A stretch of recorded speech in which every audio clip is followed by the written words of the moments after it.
बिस्मिल्लाहिर्रहमानिर्रहीम। I am राजा जुनैद। पहला chapter जो मेजरमेंट्स के हवाले से था, उसके अंदर हम लोगों ने जितने भी मेन टॉपिक अभी तक डिस्कस कर चुके हैं, क्योंकि ये चैप्टर अब एंड हो गया है और हम लोग अब एक्सरसाइज करने जा रहे हैं इसकी। तो उससे पहले एक ओवरव्यू कर लेते हैं। ये देख लेते हैं कि अभी तक हम लोगों ने फर्स्ट चैप्टर के अंदर जो जितनी भी मेजरमेंट्स के हवाले से चीज़ें थी, उनमें क्या क्या कुछ डिस्कस किया, तो उस पर एक थोड़ा सी नज़र डाल लेते हैं। तो मेन टॉपिक्स में हम लोगों ने ये चैप्टर स्टार्ट किया था फिज़िक्स के इंट्रोडक्शन से, ठीक है। फिर उसमें हम लोगों ने बहुत सारी फिज़िक्स की ब्रांचेस, एटलीस्ट 10 ब्रांचेस जो मेन थी, वो हम लोगों ने डिस्कस की थी। उसके बाद हम लोगों ने फिज़िकल क्वांटिटीज़ पे बात की थी कि फ़िज़िकल क्वांटिटीज़ क्या होती हैं, और उनमें फिर हम लोगों ने देखा था कि हमारे पास बेस और डिराइव्ड फिज़िकल क्वांटिटीज़ शामिल थी। फिर हम लोगों ने बेस को भी डिफ़ाइन किया था और डिराइव को भी डिफ़ाइन किया था। अब बेस के लिए भी हमारे पास यूनिट्स आ रहे थे और इसी तरह डिराइव के लिए भी हमारे पास यूनिट्स आ रहे थे। तो इन बेस और डिराइव दोनों यूनिट्स के लिए हमारे पास एक काउंसिल बनी थी, जिसे हम लोग एसआई सिस्टम या सिस्टम इंटरनेशनल भी कहते हैं, जहां पे इनके यूनिट्स को डिफाइन किया गया था। उसके बाद हम लोगों ने सप्लीमेंट्री यूनिट्स की बात की कि बेस और डिराइव के अलावा भी एक क्लास ऐसी बनती है जिन्हें हम सप्लीमेंट्री यूनिट्स बोलते हैं।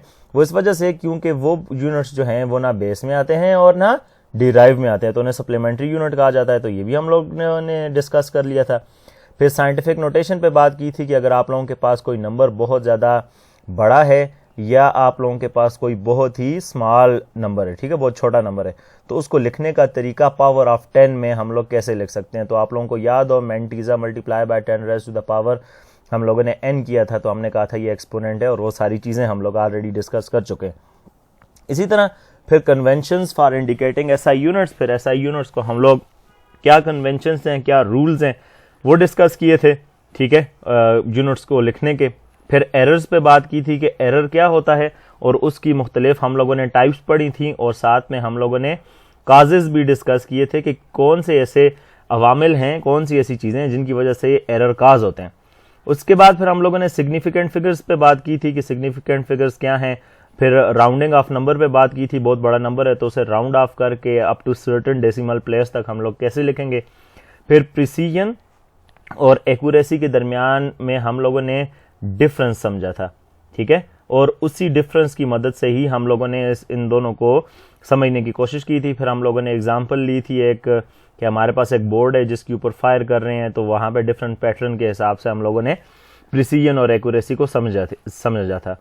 अब indicating uncertainty and final result, तो हम लोगों ने जो अनसर्टेनिटी थी उसे फाइनल रिजल्ट के अंदर समझना था। तो उसमें हम लोगों ने एडिशन वाला भी हम लोगों ने समझा था, हम लोगों ने सब्ट्रैक्शन वाला भी, ठीक है, उसके साथ फिर हम लोगों ने डिवीजन वाला भी, फिर पावर रूल भी हम लोगों ने देखा था, इसी तरह एवरेज का रूल भी हम लोगों ने देखा था। तो ये सारे जितने भी हमारे पास मुख्तलिफ डेली लाइफ में हमारे पास प्रोसेसेस आते हैं अरिथमेटिक वाले, तो उन सारों के अंदर हम लोगों ने देखा था कि इंडिकेटिंग अनसर्टेनिटी यानी अनसर्टेनिटी को कैसे लिखते हैं। फिर उसके बाद लास्ट हमारा टॉपिक था वो था डायमेंशंस के हवाले से, और हम लोग किसी भी इक्वेशन की जब होमोजेनिटी चेक कर रहे हों तो डायमेंशंस वहाँ पे बहुत ज़्यादा इंपॉर्टेंट रोल प्ले करती हैं। या किसी फार्मूला के अंदर आप लोगों के पास जो भी वेरिएबल इन्वॉल्व हो, जैसे मैं कहता हूँ किलोग्राम मीटर पर सेकंड स्क्वायर, तो यहाँ पे इसकी पावर्स इंडिकेट करने के लिए भी जो डायमेंशन है वो बहुत इंपॉर्टेंट रोल प्ले करती है।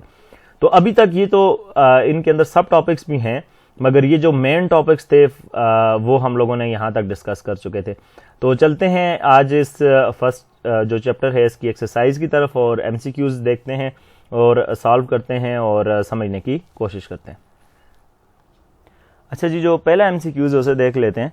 तो पहले एमसीक्यूज में वो कह रहा है कि which of the following have been expressed in proper unit, यानी कि हम लोगों ने ये देखना है कि इनमें से कौन सा ऐसा जो है वो प्रॉपर यूनिट के अंदर हमारे पास यहाँ पे डिफाइन है। तो प्रॉपर यूनिट देखना है। तो 4 ऑप्शंस हैं, A B C and D. तो अभी हम देखते हैं। पहले लिखा हुआ है stress divided by strain is equal to newton per metre, ठीक है। तो सबसे पहले इसको देखते हैं कि स्ट्रेस डिवाइडेड बाय स्ट्रेन आया न्यूटन पर मीटर के बराबर है भी या नहीं है। तो यहाँ पे ज़रा इसे देख लेते हैं। तो स्ट्रेस जो है, स्ट्रेस वो हमारे पास बराबर होती है न्यूटन पर मीटर स्क्वायर के, ठीक है, स्ट्रेस जो है। और जो स्ट्रेन है वो हमारे पास change in length divided by original length, और इसका कोई यूनिट भी नहीं होता। अगर इन दोनों को हम लोग डिवाइड करते हैं तो ये स्ट्रेस डिवाइडेड बाय स्ट्रेन जो है ये हमारे पास न्यूटन पर मीटर स्क्वायर आएगा, जो कि यहाँ पे स्क्वायर मौजूद नहीं है। इसका मतलब है ये जो हमारे पास ऑप्शन है ये ठीक नहीं है।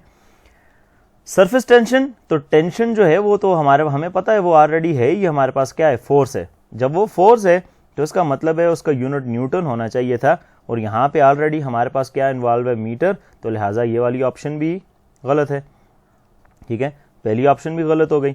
अब आते हैं सी पे, तो सी वो कह रहा है एनर्जी, और एनर्जी किसके इक्वल है, एनर्जी हमें पता है ऑलरेडी, एनर्जी इक्वल होती है, अगर मैं लिखूं E इज इक्वल टू, तो वो होती है किलोग्राम मीटर स्क्वायर पर सेकंड स्क्वायर, जबकि यहाँ पे भी स्क्वायर मौजूद नहीं है, यहाँ पे भी स्क्वायर मौजूद नहीं है, लिहाजा ये यूनिट भी गलत लिखा हुआ है। आते हैं थर्ड पे, तो ये डी ऑप्शन को देखें तो प्रेशर हमारे पास न्यूटन, प्रेशर किसके इक्वल होता है, प्रेशर इक्वल होता है force per unit area. Force का यूनिट है हमारे पास न्यूटन, और एरिया का यूनिट है हमारे पास मीटर स्क्वायर, तो इसका मतलब है ये हमारे पास ऑप्शन ठीक है, तो डी ऑप्शन जो है वो इसका आंसर है।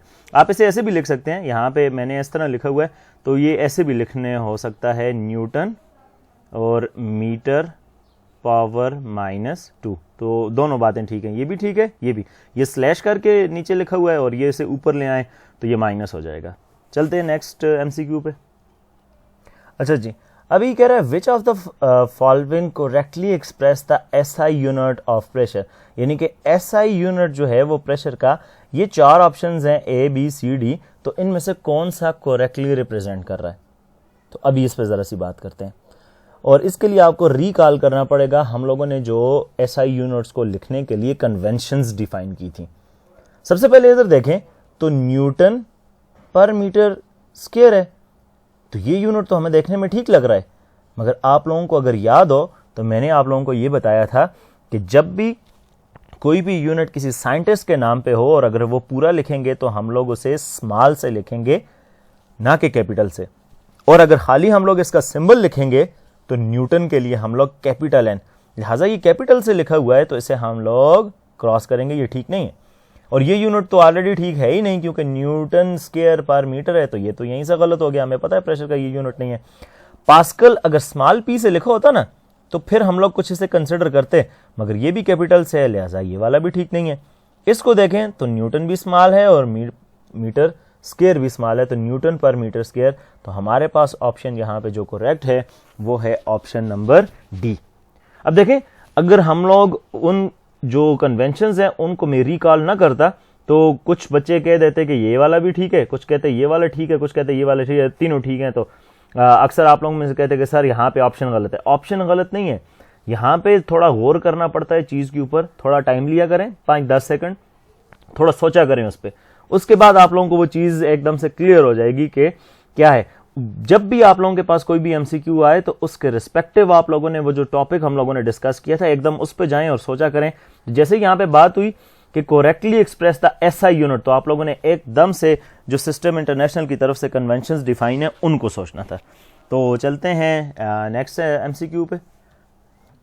अच्छा जी, जो थर्ड है उसमें वो कह रहा है कि which of the following may be used as a valid formula to calculate the speed of ocean waves. ठीक है, अब ओशन वेव्स के लिए हम लोगों ने जो फार्मूला है वो लिखना है। तो अब ओशन वेव के लिए तो हम लोगों ने इससे पहले फार्मूला कोई पढ़ा ही नहीं है, हमें क्या पता कि ओशन वेव की जो वेलोसिटी है वो कैसे कैलकुलेट करेंगे। तो यहाँ पे नीचे तो हमें ऑप्शंस दी हुई हैं, ये वी ये सारी, तो इनमें से तो एक फार्मूला भी नहीं पढ़ा, तो हम कैसे बताएंगे कि यहाँ पे ये फार्मूला ठीक है या नहीं है। तो यहाँ पे हम लोगों ने जाना है, सिंपल सी बात है। अगर आप लोग दोबारा से रिकॉल करें, और कौन से टॉपिक को रिकॉल करें, चैप्टर के लास्ट टॉपिक को, और वो है डायमेंशंस। डायमेंशंस की एडवांटेजेस में हम लोगों ने एक बात की थी कि हम लोग किसी भी इक्वेशन की होमोजेनिटी को चेक कर सकते हैं, किससे, डायमेंशन से। और अगर वो होमोजेनिटी उसकी ठीक आती है, यानी कि left hand side right hand side के बराबर आती है, तो इसका मतलब है कि वो डायमेंशनली कंसिस्टेंट है। तो इसका मतलब है कि वो इक्वेशन भी ठीक है। अब यहाँ पे उसने ऑलरेडी हमें कुछ चीज़ें बताई हुई हैं। वो कहा हुआ है कि v जो है वो स्पीड है, g जो है वो एक्सेलरेशन ड्यू टू ग्रेविटी है, लैम्डा जो है वो वेवलेंथ है, और जो रो है वो आप लोगों के पास डेंसिटी है, और h जो है वो डेप्थ है। तो सबसे पहले मैं इनके यूनिट्स लिख लेता हूँ यहाँ पे। तो v के यूनिट्स मेरे पास आ जाएंगे मीटर पर सेकेंड, ये मैंने लिख लिया। अच्छा, उसके बाद g के यूनिट्स हैं वो हैं metre per second square. Lambda की यूनिट्स मेरे पास आ जाएंगे मीटर, क्योंकि ये एक लेंथ होती है। रो के यूनिट आ जाएंगे, मास पर यूनिट वॉल्यूम है तो केजी पर मीटर क्यूब आ जाएगा, मास पर यूनिट वॉल्यूम। और इसी तरह h है तो h के लिए हाइट है या डेप्थ है, तो ये मेरे पास आ जाएगा मीटर। अब यहाँ पे सारे फार्मूला के अंदर हम लोग फार्मूला के अंदर पुट करके देखते हैं हमारे पास क्या रिजल्ट आता है। सबसे पहले इस तरफ देखें तो वेलोसिटी है, तो मैं a लिख लेता हूँ। a के लिए हम लोग सॉल्व कर रहे हैं, तो वेलोसिटी किसके बराबर है, ऑलरेडी मैंने लिखा है मीटर पर सेकंड के। इधर हमारे पास स्क्वायर रूट है, तो लैम्डा का यूनिट क्या है मेरे पास, मीटर। और यहाँ पे g का क्या यूनिट है, ये हो जाएगा मीटर पर सेकेंड स्क्वायर। ठीक है, मीटर इंटू मीटर किसके बराबर हो जाएगा, तो मैं दोबारा से लिख लेता हूँ, metre per second equal to metre into metre हो जाएगा metre square divided by second square, और ये ऐसे आ गया। ठीक है, अब आप मजीद आगे चलें तो ये हो जाएगा metre per second equals to, अब ये स्क्वायर रूट दोनों के ऊपर है तो दोनों के ऊपर अलग अलग से अप्लाई कर लें, तो ये हो जाएगा metre square divided by second square का स्क्वायर रूट। तो ये इसके साथ कैंसिल हो गया और ये इसके साथ। आप पावर के हिसाब से भी लिख सकते हैं कि इसके होल पावर 1/2 होती है, तो उस तरह करके भी आप लिख सकते हैं, उसमें कोई मसले वाली बात नहीं है। आप लोगों के पास जो है वो रह जाएगा metre per second equals to metre per second, और यही ऑप्शन हमारे पास ठीक आ रही है, क्योंकि ये डायमेंशनली दोनों तरफ मीटर पर सेकंड कंसिस्टेंट आ रही है। तो इसका मतलब ये है कि हमारे पास जो ऑप्शन ए है वो करेक्ट है। जरा ये अगले ऑप्शन भी देख लेते हैं। तो डी तो हमारे पास है ही नन, ठीक है, तो वो तो अभी हमारी ऑप्शन नहीं होगी, क्योंकि ऑलरेडी एक ऑप्शन हमें मिल चुकी है। अब देखते हैं बी। तो बी को जरा हम लोग देखें तो बी किसके इक्वल है, बी आप लोगों के पास इक्वल है v is equal to rho G H, ये लिखा हुआ है। ठीक है, जरा इसके यूनिट पुट करके देख लेते हैं। v is equal to rho G H, तो ये हो गया मीटर पर सेकेंड, इसका यूनिट आ गया केजी पर मीटर क्यूब, ये आ गया मीटर पर सेकेंड स्क्वायर, और ये आ गया मीटर। तो देखें यहाँ पे ये मीटर तो इसके साथ कैंसिल हो जाएंगे, ठीक है, मगर ये केजी कैंसिल नहीं हो रहा, और इस तरफ देखें तो केजी मौजूद ही नहीं है, लिहाजा इसे यहाँ से आगे सॉल्व करने की ज़रूरत ही नहीं है, हमें कंफर्म हो गया कि यहाँ पे नहीं है। इसको देखें ज़रा सी वाले को, तो सी वाले को ज़रा देखते हैं तो वो हमारे पास है v इक्वल्स टू, ये आ गया जी एच डिवाइडेड बाय लेमडा, तो मैं लिख लेता हूँ जी एच डिवाइडेड बाय लेमडा। तो जाएगा v इज इक्वल टू, जी का यूनिट है मेरे पास metre per second square, multiply bye ये मेरे पास क्या है जी h मीटर, और डिवाइडेड बाय मीटर। अगर इसे मैं और सिंप्लीफाई करके लिखूं तो मैं इसे लिख सकता हूं v is equal to metre per second square multiply by metre divided by metre. इस डिवाइड को, ये वाला जो डिवाइड है इसको मैंने ऐसे लिख लिया, तो इसे मैं लिख सकता हूं metre square per second square multiply by 1 divide by metre. तो इस डिवाइड को मैंने किस में चेंज किया, मल्टीप्लाई में, तो उसका रेसिप्रोकल आ जाएगा, ये यहाँ से कैंसिल हो गया। तो आप लोगों के पास आंसर आ रहा है यहाँ पे मीटर पर सेकेंड स्क्वायर, जबकि इधर देखें तो ये आप लोगों के पास है मीटर पर सेकेंड। तो इसका मतलब है ये भी डायमेंशनली कंसिस्टेंट नहीं है, तो हमारे पास ऑप्शन ए जो था वो हमारे पास करेक्ट था। तो हम लोग यहाँ पे क्या बोलेंगे, हम लोग ये बोलेंगे कि ये डायमेंशनली कंसिस्टेंट है, तो ऑप्शन नंबर ए जो है वो हमारे पास करेक्ट है। चलते हैं नेक्स्ट एमसीक्यू पे। अच्छा जी, नेक्स्ट है what is the SI unit of constant के इन द फॉलोइंग इक्वेशन। तो जो हमारे पास इक्वेशन है वो है Stokes law, F is equal to 6 pi eta R V. इंशाल्लाह ये भी आप लोग चल के आगे फ्लूइड डायनेमिक्स के अंदर पढ़ेंगे। तो उसको ऐसे करके लिखा हुआ है एफ इज इक्वल टू के आर वी, और यहाँ पे बताया हुआ है एफ फोर्स है, v जो है वो वेलोसिटी है, और r जो है वो रेडियस है। तो इक्वेशन हमारे पास क्या है, इक्वेशन है f इज इक्वल टू के आर वी। हम लोगों ने k की वैल्यू मालूम करनी है, तो इन r और v को नीचे डिवाइड कर लेते हैं, तो ये हो जाएगा k is equal to f into R V. ठीक है, अब ये हो गया। अब हम लोगों ने क्या करना है, हम लोग क्या करते हैं जी, यहाँ पे इसी को यहीं पे सॉल्व कर लेते हैं आगे। तो यूनिट्स पुट कर लेते हैं। हमें पता है फोर्स का यूनिट है हमारे पास kilogram metre per second square. Are जो है वो रेडियस है, तो हमें पता है उसका यूनिट है मीटर, और वेलोसिटी है उसका यूनिट है मीटर पर सेकेंड। तो ज़रा पुट करते हैं के वाली इक्वेशन में, तो ये हो जाएगा kilogram metre per second square whole divided by R का यूनिट आ गया मीटर और मल्टीप्लाई बाय वेलोसिटी का यूनिट आ गया मीटर पर सेकेंड। अब ये देखें ये डबल डिवाइड है, तो आप लोग शायद कंफ्यूज हो जाएं, तो उसको सिंपल करके लिख लेते हैं। ठीक है, तो ये वाला ऊपर वाला ये सारा यूनिट ये किसका है, ये फोर्स का है ना, तो इसे एज इट इज रहने देते हैं। तो ये इसे लिख लेते हैं kilogram metre per second square. अब ये डबल डिवाइड था, तो इसको मैं ऐसे करके लिख लेता हूं। तो ये हो जाएगा ये metre into metre, metre square हो जाएगा ना, तो ये हो जाएगा मीटर स्क्वायर पर सेकेंड। ठीक हो गया। अब सॉल्व करते हैं, तो ये डिवाइड ऐसे मल्टीप्लाई में चेंज करते हैं, तो ये हो जाएगा K is equal to kilogram metre per second square multiply by, तो ये ऊपर चला जाएगा और वो नीचे आ जाएगा, क्योंकि रेसिप्रोकल लिखने होता है जब भी आप लोग डिवाइड को मल्टीप्लाई में चेंज करते हैं। तो ये हो जाएगा second divided by metre square, तो ये सेकेंड इस स्क्वायर के साथ कैंसिल और ये मीटर इस स्क्वायर के साथ कैंसिल, ये दोनों कैंसिल हो गए। अब आप लोगों के पास आ गया K will be equal to KG per second multiply by 1 divided by metre. अब इसे मल्टीप्लाई करके लिखते हैं, तो ये हो जाएगा K will be equal to KG per metre second, या ऐसे ऊपर लेके जाएं उस तरह लिखें, तो हमारे पास ऑप्शन आएगा K will be equal to kilogram per metre per second. ये ऑप्शन आया kilogram per metre per second. तो ऊपर ऑप्शन में देखते हैं आया हमारे पास कोई मौजूद है, तो kilogram per metre per second, तो ऑप्शन नंबर ए हमारे पास ठीक है। चलते हैं नेक्स्ट एमसीक्यूज में जी। फिफ्थ एमसीक्यूज में कह रहा है विच of the following is smallest value, यानी कि यहाँ पे ये जो वैल्यूज लिखी हुई हैं चार, इनमें से सबसे छोटी वैल्यू कौन सी है। तो अभी हम लोगों ने ये देखना है। तो हाँ, हम लोग स्टार्ट करते हैं इस एमसीक्यू नंबर 1 से।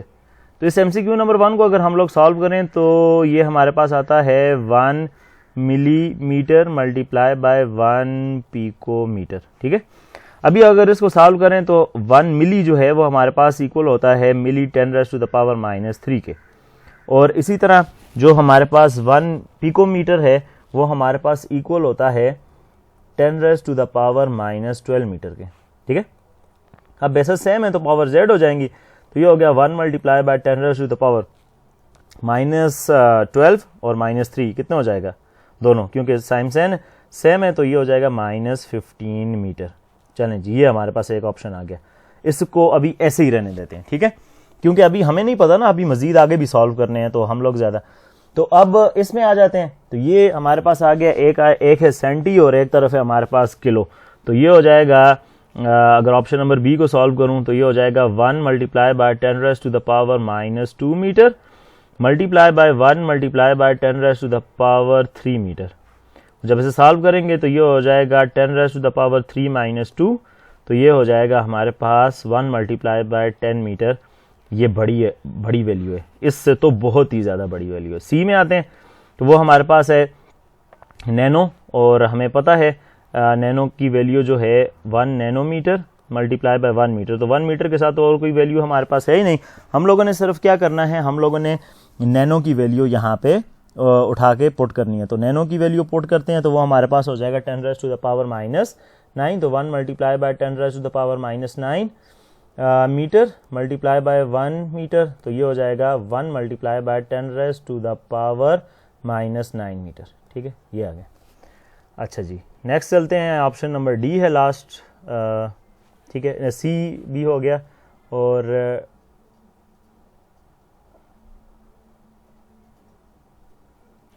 अच्छा ये डी हो गया, ये डी ऑप्शन था, सी हमारे पास रहता है। तो सी को देख लेते हैं। सी जो है वो है हमारे पास 1 गीगामीटर मल्टीप्लाई बाय 1 एक्सामीटर। ओह, ये तो बहुत बड़ी वैल्यू है, तो ये हो जाएगा 1 गीगामीटर मल्टीप्लाई बाय 1 एक्सामीटर। तो ये तो हमारे पास जो गीगा है उसकी ऑलरेडी बहुत ज़्यादा वैल्यू है, तो ये हो जाएगा 1 मल्टीप्लाई बाय, तो गीगा के लिए हमारे पास यूनिट आ जाएगा, उसकी वैल्यू जो है वो आ जाएगी 10⁻⁹ और एक्सा के लिए हमारे पास आ जाएगा 10⁻18। ये तो ऑलरेडी बहुत बड़ी वैल्यू है, तो लिहाजा सॉल्व करने की ज़रूरत ही नहीं है। तो इसका मतलब है अब इनमें से कौन सी ऑप्शन, इसमें से हमारे पास जो ऑप्शन नंबर ए है वो करेक्ट है, क्योंकि वो सबसे छोटी वैल्यू बन रही है। 1 मल्टीप्लाई बाय 10⁻⁻15 मीटर सबसे छोटी वैल्यू है। -9 भी कंपेरेबल टू 10⁻⁻15 बड़ी है, ये उससे बड़ी है, और सबसे बड़ी वैल्यू हमारे पास इन दोनों के रिजल्ट से आ रही है। तो लिहाजा कहने का मकसद ये है कि यहाँ पे ऑप्शन नंबर जो ए है वो हमारे पास सबसे छोटी वैल्यू को प्रोड्यूस कर रहा है। अच्छा जी, टाइम लिमिट को मद्देनज़र रखते हुए आज के लेक्चर में इतना ही। आज हम लोगों ने जो चीज़ें डिस्कस की उनको एक ओवरव्यू दे देते हैं। हम लोगों ने पहले MCQs में ये देखा कि प्रेशर जो हमारे पास डिफरेंट फार्मूला दिए हुए थे उनमें से हम लोगों ने करेक्ट जो है वो यूनिट निकालना था, और वो आया था हमारे पास option number D. Option number D इस वजह से आया था क्योंकि हमें पता है कि प्रेशर किसके इक्वल है, फोर्स पर यूनिट एरिया के। इसी तरह बाकी सब के लिए भी हम लोगों ने वैल्यूज पुट की, मगर हम लोगों ने ये देखा कि फोर्स पर यूनिट एरिया के लिए जब हम लोग वैल्यू पुट कर रहे हैं तो हमारे पास यही ऑप्शन आ रही है, तो इसलिए हमारे पास पहले MCQ में ऑप्शन नंबर डी था। इसी तरह सेकंड वाले में हम लोगों ने देखा तो न्यूटन पर मीटर, और इससे मिलते जुलते दो और ऑप्शंस भी थे, मगर उसमें बात ये थी कि जो न्यूटन लिखा हुआ था वो कैपिटल N से था, जबकि कन्वेंशंस के अकॉर्डिंग न्यूटन जो है वो अगर पूरा लिखेंगे तो वो स्मॉल से लिखेंगे यूनिट्स के साथ, तो इसलिए ये वाली ऑप्शन हमारे पास ऑप्शन नंबर डी जो था वो करेक्ट था।